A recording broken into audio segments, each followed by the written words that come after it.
All right, this is Corey with Baker Forge and Tool. Today, we're going to do a shop tour. Yeah, that works. Yeah.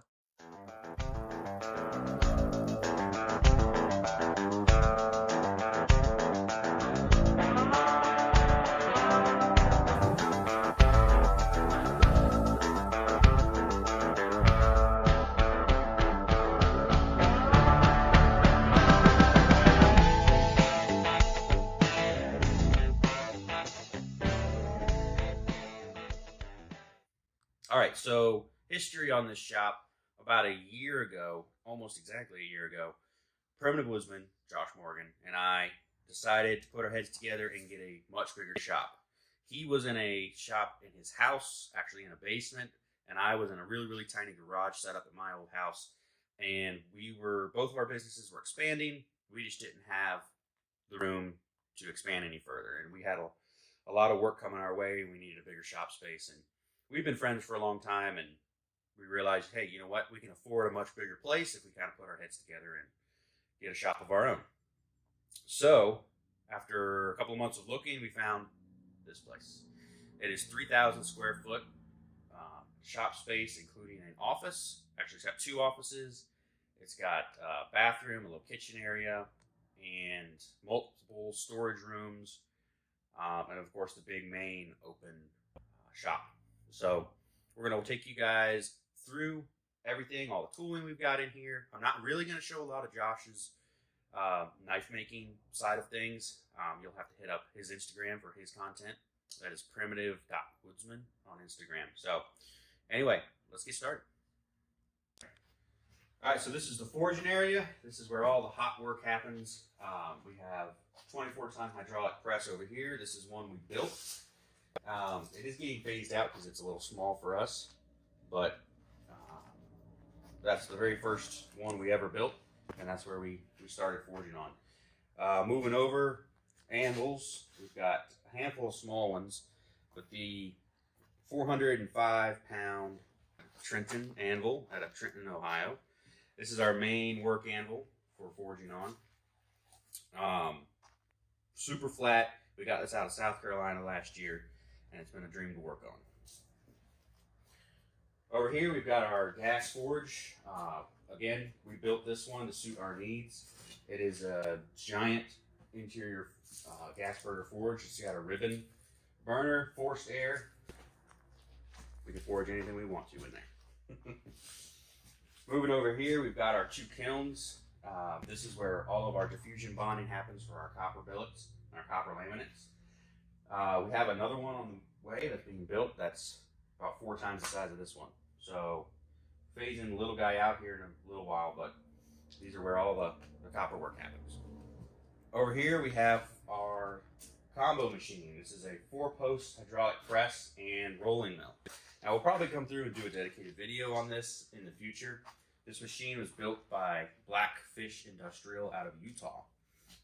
It has a 12-inch throw on the press table, and I believe it's 12 by 16. So you can fit lots of different dies in there. Foot pedal controls, the rolling mills, big old giant rollers, and you can roll an 8-inch width in there. So this machine, again, as I mentioned, we'll probably do a dedicated video on it in the future. All right, over here, power hammer, Big Blue Max 110. So there's a 110 gram weight head. A little small for our needs right now, but it definitely does the trick. We're eventually going to be upgrading this guy to a much bigger one for our production work. All right, moving out of the forging area, we've got saws. We've got the big bandsaw here. Again, going to need upgrading here soon. We're run this thing out to the max, but we cut all of our bar stock on this. On a abrasive saw over there for cutting hot steel. A little work table in the center, rolling cart table thing that just we use to cover a bunch of stuff. Billets, everything.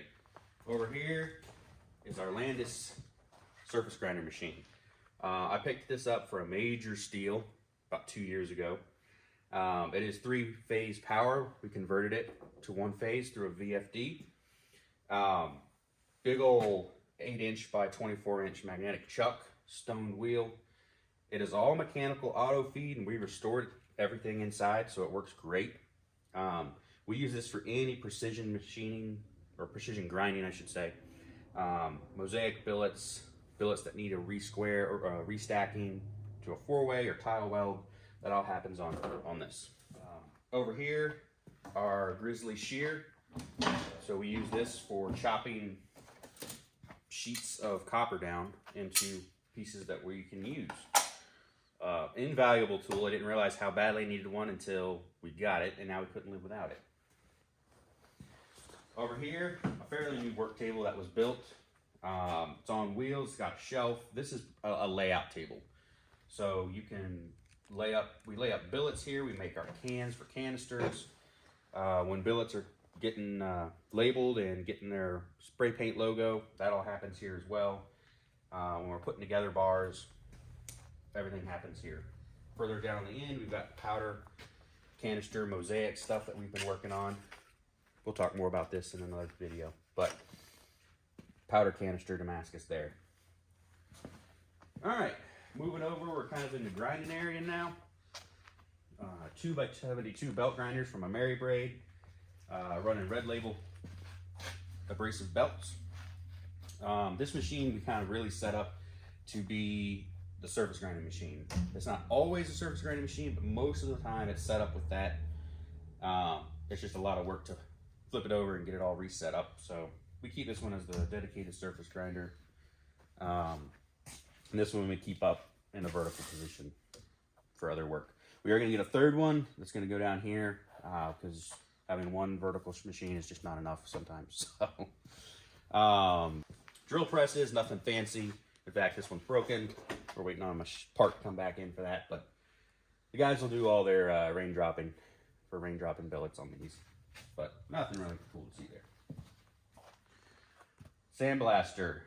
We use the sandblaster a lot for cleaning up material. So let's see if I can find an example real quick. If you get steel that we've been cleaning and there's small inclusions in the Damascus, we would sometimes take the billets over there and we would blast out any scale, really to check to see how deep it is and whether or not it needs to be ground more, or if we can just blast it out with the blasting. That's a trick we learned from Jason Knight. Air compressor runs this machine, the blue one here, and going down the line, we just got a couple of welders. The big air compressor here, the LMAX, runs the power hammer that you saw earlier. Behind me here, it's got the welding table. This is where their billets layups will all be brought, and they weld everything together. Canisters, billets, Damascus, everything gets welded over here. You get handles. We go through handle stock like you wouldn't believe. Further down, just another assembly table, somewhere for the guys to set stuff while they're working on projects and batch runs. So nothing else really over here. Just some cabinets, oxyacetylene torch setup, which we don't really use a whole lot, but it's nice to have. And on this shelf, we've just got battery chargers, all of our kind of carpentry tools, sanders, drills, saws, a mishmash of things, and then the tool cabinet. So that pretty much wraps everything up in here. Up above in that room, we have a big storage room, but that's, you know, not worth showing. There's nothing in there. Let's do this.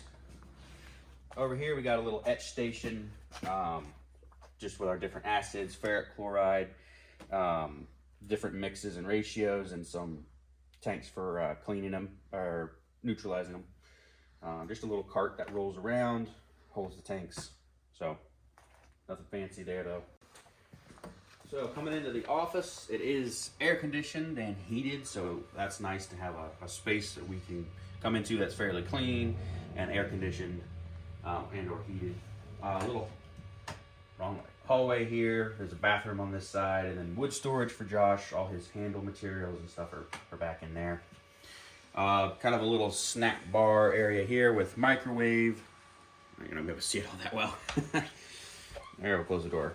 Another sink, a little microwave, mini fridge, toaster oven, stuff for cooking, making lunches. Office here, that's Josh's office. We won't really go through that one, but he's got a cool laser in there. All right, then this is my office / shipping room / 3D print room / video editing room.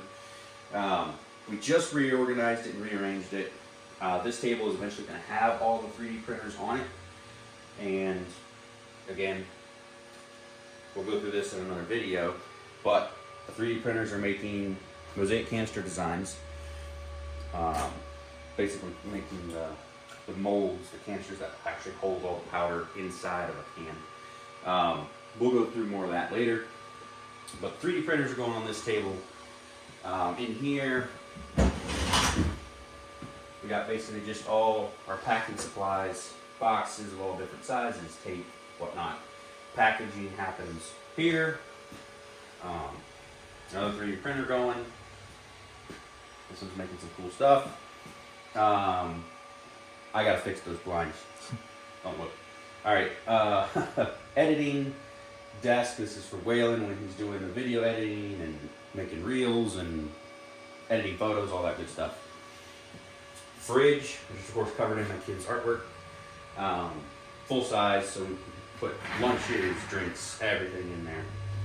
And then coming back full circle, my desk. Nothing real fancy here, just where I work when I'm sending emails. That's all I do, send emails. All right, well that was the shop. Quick overview of everything. I hope you enjoyed it. We're gonna do a lot more YouTube stuff here shortly. We've got a full-time video editor that we've just hired on, and so we're gonna be shooting content, uploading videos. We're gonna be doing all sorts of content as far as products, how-tos, in-depth tutorials, all sorts of stuff. So stay tuned, like, comment, and subscribe, and we'll see you next time.